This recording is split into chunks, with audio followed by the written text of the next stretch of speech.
Fala pessoal do Dois Dedos de Teologia, eu estou aqui com ninguém menos que Allen Ribeiro Porto, do A Bíblia, o Jornal e a Caneta. Exato. Certo? Que tem há bastantes anos. Já tem mais de 10 anos. Eita, mais de 10 anos aí produzindo teologia pra internet. É coisa boa, ele é pastor, ele é mestre pelo Jumper e tem falado muito sobre Francis Schaeffer. E no vídeo de hoje do Dois Dedos de Teologia, a gente vai bater esse papo gostoso sobre Francis Schaeffer aqui na biblioteca do CIBIMA, o Seminário Instituto Bíblico Maranata, que tem cedido espaço pra gente gravar, porque tem ar-condicionado e livro atrás. Beleza.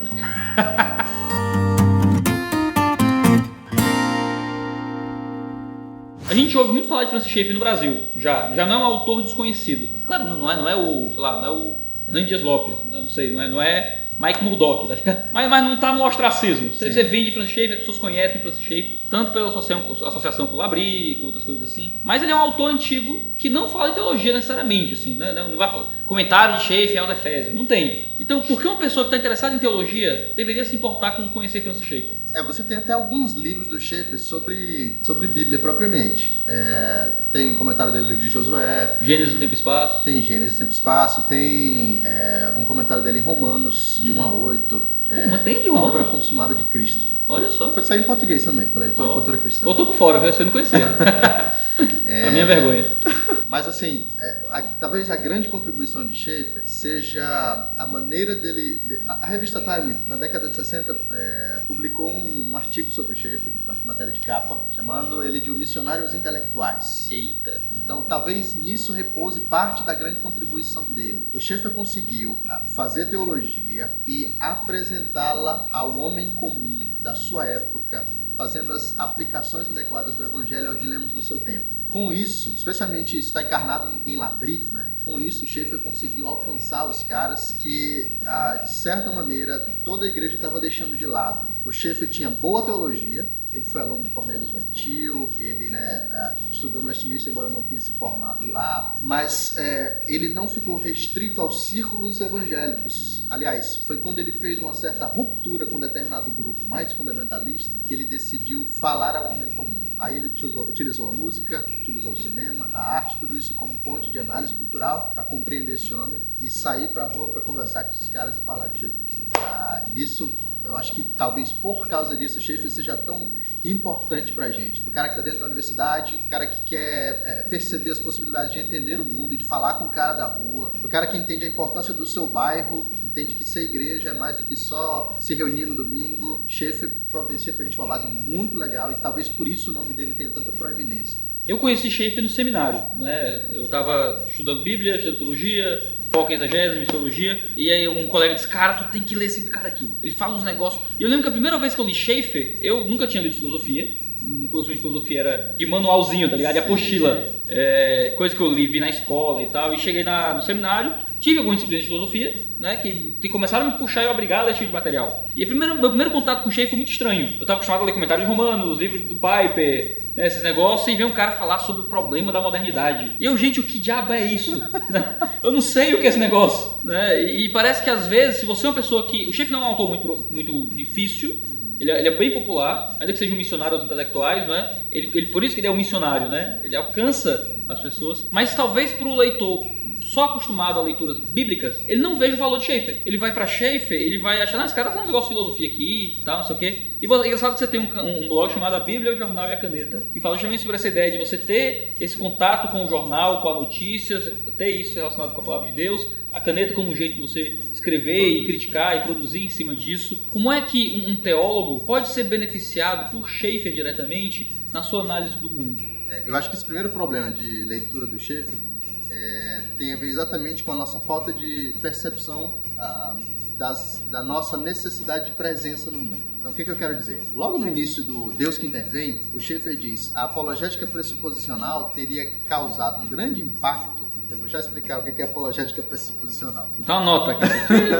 Teria causado um grande impacto no sentido de preservar a presença e o impacto da igreja no mundo. Schaeffer diz o seguinte: final da década de 20 e 30, houve uma mudança muito considerável na maneira das pessoas pensarem acerca das coisas, especialmente acerca da verdade. E o que o Schaeffer disse foi que a igreja ficou tão restrita no seu próprio mundo que ela deixou de perceber que as pessoas lá fora estavam pensando diferente. Então a gente ainda saía pra rua para evangelizar e dizer Jesus é a verdade. E o cara podia até dizer, legal. Só que verdade passou a ser um conceito totalmente diferente para esse cara lá fora. Então, enquanto eu permaneci na minha linguagem, dizendo que Jesus é a verdade, e com isso eu quero dizer a verdade absoluta, o cara que está lá fora entende, ok, Jesus é uma verdade. E porque a gente só usa a palavra verdade e não entendeu a substância envolvida nesse contexto inteiro, a gente deixou de comunicar, não é? A igreja se tornou, de certa maneira, irrelevante. Então, se eu entender esse aspecto, né, e é por isso que o Schaeffer passa muito tempo falando de cosmovisão, de problema da modernidade, o Schaeffer quer providenciar pra gente uma base comum pra gente entender o mundo que nos cerca, quais são os ídolos do nosso tempo, para que a gente possa então apresentar o evangelho desafiando os ídolos da nossa época.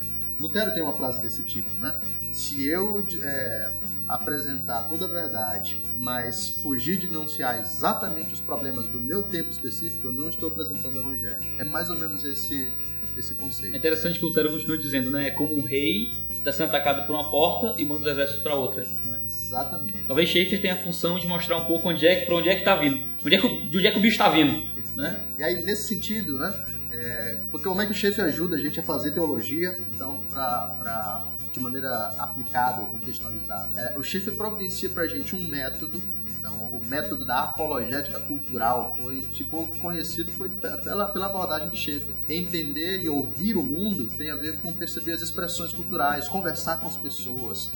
Às vezes eu produzo teologia a partir do que eu já recebo dos meus conhecidos, mas sem ouvir adequadamente um homem lá da rua, sem passear e conversar com as pessoas, sem perceber as expressões culturais da minha época, eu acabo falando uma mensagem que eu sempre falei sem perceber o que está rolando lá fora, né? Então de certa maneira, né, é chocante. Eu estava vendo hoje de manhã, inclusive, isso, que existem algumas pessoas que a gente não conhece e que tem, hoje eu estava vendo sobre uma blogueira, a gente não conhecia, não vou falar o nome, mas ela tem mais de 2,5 milhões de seguidores no YouTube, e eu pensando, ela está influenciando mais de 2,5 milhões de pessoas e eu nunca ouvi falar dela. Às vezes é assim, né, tem algumas ideias e algumas pessoas e alguns conceitos rolando e a gente está repetindo determinadas coisas sem perceber onde a batalha hoje está sendo travada. O Schaeffer providencia um método para isso. E além do método de aplicação cultural, o Schaeffer providencia uma base legal. Né? Schaeffer dizia, nós precisamos apresentar respostas honestas às perguntas honestas e nós precisamos da ortodoxia da doutrina e da ortodoxia da comunidade. A igreja precisa ter uma doutrina perfeita, mas a igreja precisa encarnar essa doutrina em relacionamentos preenchidos por beleza e graça. É assim que a gente produz impacto no mundo com o evangelho. O cara que está ouvindo isso aqui nunca leu Schaeffer, ouviu o Schaeffer daqui e ali, ouviu falar de Huckmacher por causa do Marcos Almeida na música, mentiu que cantava Huckmacher, aí descobriu que o Huckmacher era amigo do Schaeffer e ficou. Ouviu um Schaeffer na palestra ali, uma palestra lá. Qual é a melhor maneira de você começar a ler Schaeffer? Tem alguns caminhos, né? Eu não recomendaria o meu caminho porque ele deu muito errado. Eu comecei escolhendo o livro mais fininho, nossa. A Morte da Razão. Não siga esse caminho, que ele é enganoso. Embora ele seja o menor livro... Há caminhos que parecem bom ao homem, mas no fim levam à morte. Exatamente. Comigo funcionou o seguinte, eu comecei com o Deus que Intervém. Para quem está muito focado em exatamente esse diálogo com as expressões culturais, o Deus que Intervém providencia uma base muito legal, apresenta uma metodologia apologética muito importante, e aí você seguiria então o Deus que Intervém, a Morte da Razão e depois o Deus que se revela. Esse é um bom caminho. Para quem quer ter uma noção mais da história das ideias, uma das portas de entrada é o Como Viveremos. Como Viveremos apresenta também o Schaeffer numa das suas melhores fases. Ele está no fim já do seu ministério e ele consegue dar um panorama muito legal da história das ideias e de como a mentalidade cristã, ou a mentalidade da reforma que ele apresenta, ajuda o cristão a ter uma presença no mundo mais consistente. Para quem quer começar com uma fase devocional, a verdadeira espiritualidade. A verdadeira espiritualidade é, de fato, um dos livros mais importantes, de acordo com o próprio Schaeffer.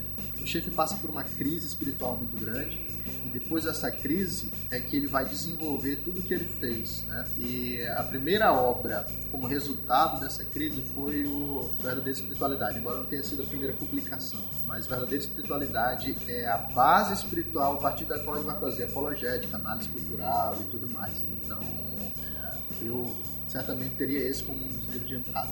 São 3 portas. Deus que intervém, como viveremos e verdadeira espiritualidade. Você indica ler um depois do outro? Sim. Tem a famosa trilogia Schaeffer que o pessoal comenta, né? Exato. Deus que intervém, mostra da razão e o Deus que se revela. Nessa ordem? Nessa ordem. Fica aí a dica de Allen Ribeiro Porto, senhoras e senhores, para você começar a ler Francis Schaeffer. Mais alguma coisa que você gostaria de dizer sobre o Schaeffão? O pessoal da minha igreja, todo sermão é sobre Schaeffer, né? Então, para eles eu não tenho mais nada para dizer. Mas eu diria o seguinte, o Schaeffer é importante não só pelo nível de conteúdo intelectual que ele apresenta, mas pela capacidade que ele tem de falar a verdade em amor. Essa é uma das chaves. Schaeffer apresenta a apologética final como amor. Então, num contexto em que a nossa abordagem, talvez moldada pelo contexto de Facebook, seja uma abordagem de apologética de brutalidade, né, de destruir o outro com argumentos, de vencer o debate. Eu e um amigo chamado André Venâncio, a gente chama de esculhambação retórica. Faz parte da... O cara não te trata mal pessoalmente, mas se ele vai criticar uma coisa tua, ele tem que te esculhambar retoricamente. Faz parte da construção do diálogo já. Nesse ambiente, Schaeffer é fundamental para resgatar um senso de amor pelo outro que diz, com as minhas palavras eu quero edificar você. Pode ser até que eu tenha palavras duras para dizer para você, mas o meu desejo é que você seja levado ao arrependimento, o meu desejo é que você veja a beleza do Evangelho, o meu desejo é que a minha ortodoxia doutrinária seja encarnada em uma ortodoxia de comunidade, de fala, de graça. E talvez se a gente tivesse esse tipo de percepção que o Schaeffer teve, o impacto das nossas palavras, das nossas iniciativas, até mesmo dos nossos debates seria maior.